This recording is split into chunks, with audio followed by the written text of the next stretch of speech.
Salat subuh. Saya kutip sebuah hadis riwayat Al-Hakim di bawah ya.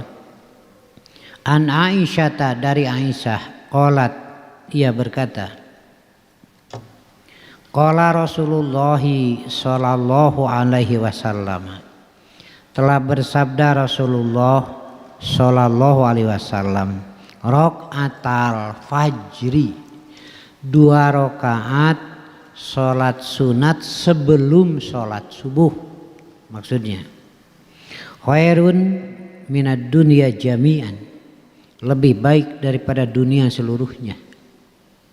2 rakaat sholat sunat sebelum sholat subuh. Nah sekarang fikihnya, Rasulullah sallallahu alaihi wasallam mementingkan sholat sunat rawatib. Tahu kan? Sholat sunat yang ada kaitan dengan sholat wajib, qobla atau ba'da, sebelum atau sesudah. Ada yang 12 rakaat sehari semalam. Rinciannya qobla duhur 4, ba'da duhur 2, ba'da maghrib 2, ba'da isya 2, qobla subuh 2. Ada yang 10 rakaat sehari semalam. Qobla duhur 2, ba'da duhur 2, ba'da maghrib 2, ba'da isya 2, qobla subuh 2. Asar tidak ada. Begitu. Ketika safar bepergian, Rasul tidak melaksanakan sholat sunat rawatib ketika safar ya. Ketika bepergian, Rasul tidak melaksanakan sholat sunat rawatib, tapi 2 rakaat sebelum sholat subuh beliau laksanakan walaupun sedang safar. Jadi rawatib lainnya, qobla duhur, ba'da maghrib, ba'da isya, Rasul tidak melaksanakan kalau safar, tapi 2 rakaat sebelum sholat subuh walaupun sedang safar beliau lakukan. Tapi hukum tetap sunat, hanya beliau mementingkan walaupun sedang safar. Kedua, walaupun kesiangan, Rasul sholat sunat dulu. Jadi Rasul itu cerdas, keur makaberangan tambah teh sholat sunat rugi atuh. Ya. Nah Rasul pernah kesiangan manusiawi, pernah. Beliau bangun matahari sudah terbit, beliau sholat sunat dulu.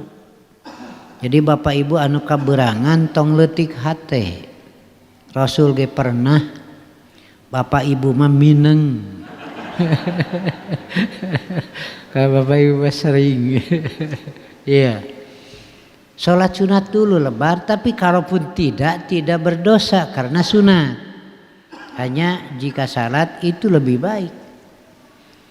Nyeda kaberangan Ustad, pareman lampu hordeng tutupkeun, malaikat seuri we mulkan aing teu nyaho. Ya. Nah disinilah ini begitu luas maknanya. Saya kutip Quran surat Al-Isra ayat 78. Kaitan dengan dzikrullah, salat, dain. Aqimis sholata liduluki syamsi ila ghasaqil lail wa qur'anal fajri inna qur'anal fajri kana masyhuda. Dirikanlah salat dari sesudah matahari tergelincir sampai gelap malam, dan dirikanlah pula salat subuh. Sesungguhnya salat subuh itu disaksikan oleh malaikat. Ketika orang Arab bertanya, Arab gunung, apa yang Allah pardukan kepada saya dari salat? Nabi menjawab, salat yang 5 sehari semalam. Begitu. Ya. Saya kutip ini sebagai dasarnya. Dirikanlah salat yang 5 itu kapan? Mulai matahari bergelincir ke sebelah barat. Mulainya dari situ. Duhur, habis duhur datang Asar, habis asar datang maghrib, habis maghrib datang isya. Di sini subuh dipisahkan. Jadi habis waktu isya tengah malam, tidak nyambung dengan subuh. Habis subuh tidak nyambung dengan duhur, terpisah subuh. Di sini sudah diisyaratkan terpisah. Jadi waktu isya ila nisfil lailil ausat. Waktu sholat isya sampai tengah malam. Nanti dari tengah malam ke sana tahajud. Subuh dari mulai terbit fajar sampai terbit matahari, tidak nyambung dengan duhur. Nah begitu. Jadi sholat teh 5 kali. 5 itu bisa 3 tambah 2, bisa 4 tambah 1. Yang mana Bu? 4 tambah 1, 3 tambah 2. 4 tambah 1. Ini dalilnya. Subuh mah misah weh. Ya. Duhur habis datang asar, habis asar datang maghrib, habis maghrib datang subuh terpisah. 4 tambah 1. Jika diurai 4 tambah 1 itu 2, 2, 1. Nabi jama duhur dan asar, Nabi jama maghrib dan isya, subuh tetap terpisah. Nah, karena itu jangan tinggalkan sunnah Rasul, tidak akan bisa melaksanakannya. Kemudian jangan sampai lalaikan sholat subuh. Tapi kalau terjadi atau sering terjadi keberangan. Kalau terjadi kesiangan, saya husnudon lah, mama sudon.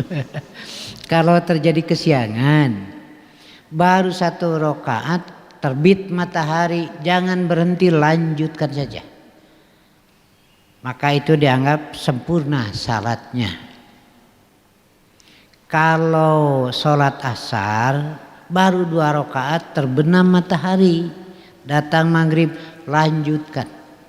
Maka dianggap sempurna salatnya. Sakali-kalian mineng. Tapi abdi cenah rada sering Ustad, kan bae sering oge ari teu era mah. Ya.